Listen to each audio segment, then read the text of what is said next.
Well, on Wall Street, meantime, rate traders began the session with a wait-and-see approach to the talks in Washington. But optimism faded and quickly, and stocks plunged after Senate leaders suspended their negotiations to see what House Republicans would come up with. The losses were steep, swift, and across the board, with all 10 S&P sectors ending the day lower. The Dow fell 133 points, ending 4 consecutive days of gains. The Nasdaq was down 21. S&P lost 12. And while stocks slid, rates on short-term Treasury bills rose. And how? The Treasury's weekly auction of 3- and 6-month bills was not well received, with investors increasingly worried about the prospect of a missed payment. Look at that spike. For more on the impact of that crisis in Washington, let's turn now to Roger Altman. He's the chairman and CEO of Evercore Partners, and he served as Deputy Secretary of the U.S. Treasury in the Clinton administration. Roger, great to have you back on the program. Hi, Susie. Let me begin by asking you about that Fitch news. You know, people have been worried for a while now about a downgrade on the U.S. credit rating, and now there seems to be a whiff of it. If that happens, how much damage does this do to the U.S. Credit reputation, and just how serious is all this? Well, it is very serious, although if you look at what the stock market did today, which was a slight decline, really, it's not yet signaling great alarm. I don't think the market is yet convinced that a real default, meaning missing an interest payment or missing a principal payment, is really likely. Now, the Fitch announcement is a warning. It's not a surprising warning, because if we actually did miss an interest payment or miss a principal payment, they would really have no choice but to downgrade the U.S. Because under their charters, a default requires a downgrade. And Moody's, which also maintains a AAA rating on U.S. debt, United States of America debt, likely would be forced to do the same thing.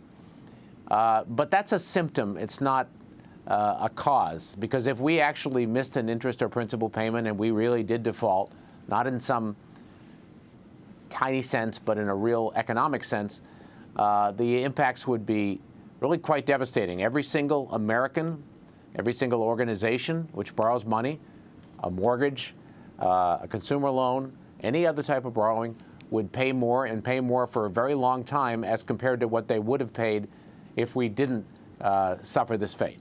Let me broaden, Mr. Altman, out the discussion just a little bit. You're a businessman.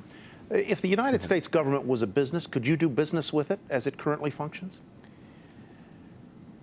I think the answer to that is yes, actually, because corporations, as we all know, suffer financial emergencies, are often on the edge of insolvency, sometimes actually are reorganized under Chapter 11 all the time. Look at General Motors, for example, and Chrysler, which in 2009 both went through the Chapter 11 bankruptcy process, and today are both thriving. So obviously everybody who they need to do business with is happy to do business with them. So because the underlying credit, meaning the economic strength of the United States and the strength of taxpayer payments every year in the form of taxes, is actually undiminished. There's nothing about the events in Washington that are diminishing that. I think from a business person's point of view, the answer to your question is yes.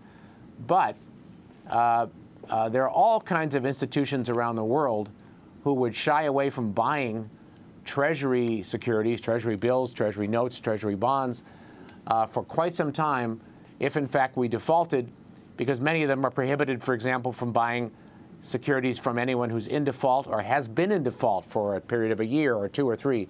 And so there's no question about the interest rate impacts of this possible fate should we suffer it, even though I think a business person would say, well, it's still a strong credit and we can do business with them. All right.